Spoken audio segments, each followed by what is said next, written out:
Bonjour! Aujourd'hui, j'avais envie de vous parler d'un sujet qui, à mes yeux, mérite un peu plus d'attention, les souvenirs.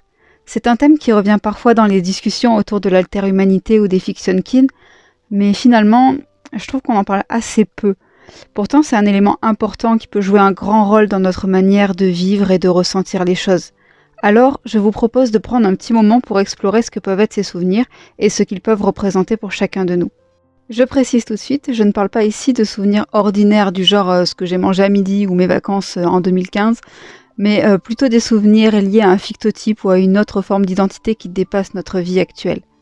Il arrive que certains fiction kin aient ce genre de souvenirs, parfois très clairs, parfois très flous, mais ce n'est pas toujours le cas. Il est tout à fait possible d'être fiction kin sans avoir de souvenirs liés à son fictotype, et que l'on en ait ou non, chacun est légitime, chaque vécu est unique, parce que, après tout, ce n'est pas le souvenir qui fait le fiction kin. Mais ces souvenirs, d'où viennent-ils?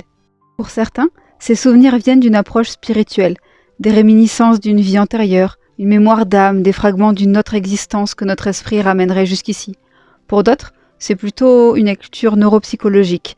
Notre cerveau aurait reconstruit ces souvenirs à partir de notre imagination, d'un lien émotionnel très fort à une œuvre, d'un besoin d'identité, d'une cohérence intérieure. Il pourrait aussi s'agir d'une mémoire symbolique. Et puis parfois, les deux approches coexistent, ce n'est pas forcément l'un ou l'autre. Pour ma part, je ne cherche pas à trancher, je garde l'esprit ouvert et j'explore les différentes pistes possibles, comme je l'ai évoqué sur ma précédente vidéo sur l'origine de l'alter-humanité. En fait, je pense qu'il n'y a pas une explication unique. Il y a des ressentis, des vécus, et une envie de comprendre ce qu'ils veulent dire pour soi. Et ces souvenirs, à quoi ressemblent-ils? Eh bien, ils sont très semblables à des souvenirs ordinaires, et on les ressent comme tels. Ce ne sont pas des scènes imaginées ou inventées de manière consciente, et ils apparaissent comme aussi réels que des souvenirs normaux. Après, il faut bien comprendre que ce ne sont pas des souvenirs qui apparaissent comme des flashbacks clairs, comme ce qu'on peut voir dans les films. En réalité, les souvenirs fiction kin peuvent prendre des formes très variées, comme des souvenirs réels au final, comme par exemple, ça peut être une impression fugace, une émotion qui va être très précise, mais sans qu'on sache exactement pourquoi. Ça peut être une odeur, un objet ou une musique qui vont provoquer une réaction émotionnelle forte, assez difficile à expliquer, ou des images mentales assez floues, sorties de nulle part, sans vraiment de contexte.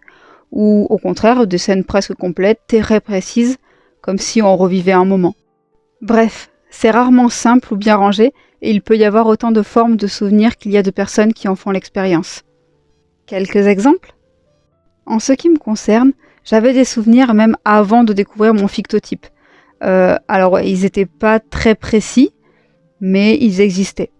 Alors par exemple, depuis toute petite, j'avais la sensation qu'il manquait quelqu'un, comme si je me souvenais qu'il y avait quelqu'un qui aurait dû être là, mais qu'il n'y était pas. Et j'avais pris l'habitude de parler à cette personne sans savoir qui c'était et sans jamais pouvoir obtenir de réponse. Mais j'avais quand même besoin de lui parler, un peu comme quand on écrit une lettre à un proche disparu. Il existe d'ailleurs des vidéos de moi quand j'ai 3-4 ans, où on me voit marcher en large et en travers, en parlant à cette personne. Alors c'était pas comme une vraie conversation, parce que je n'attendais pas de réponse, mais c'était comme un besoin de faire perdurer le lien. Sinon, j'avais aussi d'autres souvenirs, comme par exemple celui d'avoir été enfermée dans une sorte de tour. Donc là, je me souviens du sentiment de solitude, d'incompréhension et d'injustice que ça faisait naître en moi. Je me souviens aussi de cette soif de liberté que je ressentais, de l'envie d'étendre mes ailes et de m'envoler, sauf que je n'avais pas d'ailes, j'étais juste un garçon.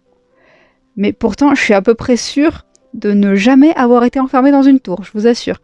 Alors ouais, j'ai déjà été enfermée dans la pièce qui fait peur en guise de punition quand j'étais petite, mais je ne pense pas que ce soit lié car les émotions ressenties ne sont pas comparables.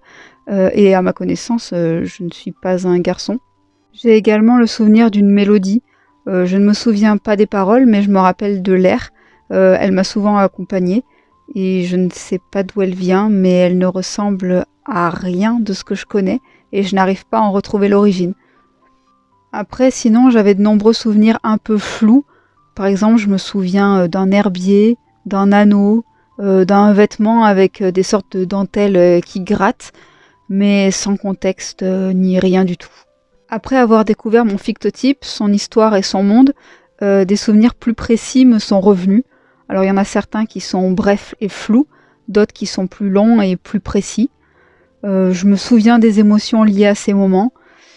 Après, je n'arrive pas à me rappeler précisément des conversations, mais quand il y en a, quand il y a d'autres personnes ou ce genre de choses, je saisis quand même l'idée générale. Certains de ces souvenirs sont liés à l'histoire du jeu, mais d'autres qui se passent avant ou après ce qui est raconté. En fait, c'est un peu comme si la découverte de mon fictotype avait agi comme une sorte de catalyseur sur ma mémoire. À partir de là, tout s'est amplifié et est devenu plus clair. Ça a donné du sens à mes anciens souvenirs et ça en a éveillé des nouveaux.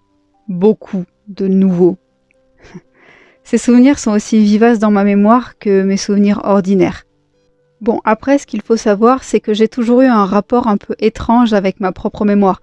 Par exemple, j'ai plusieurs versions de souvenirs qui se contredisent, donc la même scène mais différente, et c'est pas compatible, et je suis incapable de savoir lequel est vrai, lequel est faux. J'ai d'autres souvenirs qui sonnent faux, sans que j'arrive à comprendre exactement pourquoi, mais je sens que il y a quelque chose derrière qui est un peu étrange. Et parfois même j'ai des trous. En fait, je me rappelle, j'ai une année entière, par exemple, qui est comme effacée de ma mémoire. Et c'est pas parce que les années ont passé et que c'est devenu flou avec le temps. Je me souvenais pas de cette année-là 2 mois après l'avoir vécue. Donc il y a plein de petits trucs comme ça qui sont un petit peu bizarres. Alors pour moi, c'est presque naturel que certains souvenirs me viennent d'on ne sait où. Ça ne me choque pas vraiment. En fait, au contraire, je trouve que ça s'inscrit dans cette idée que la mémoire, au fond, n'est jamais quelque chose de complètement stable. Et c'est peut-être aussi pour ça que je n'ai pas besoin que ces souvenirs soient prouvés pour avoir de la valeur. Ce qui compte, c'est ce qu'ils éveillent en moi et qu'ils m'aident à comprendre ou à ressentir. Alors voilà, ces souvenirs, je ne cherche pas à les expliquer absolument, je ne les prends pas non plus pour des vérités objectives. Mais ils font partie de moi, ils me parlent, m'aident à mieux me comprendre, à construire du sens là où parfois tout semble flou. Et peut-être que c'est ça, au fond, leur vraie valeur. Ce qui nous révèle sur qui nous sommes, ce qu'ils réveillent en nous, et la manière dont ils nous accompagnent sur notre chemin. Merci d'avoir pris ce petit moment avec moi, prenez soin de vous et peut-être à bientôt.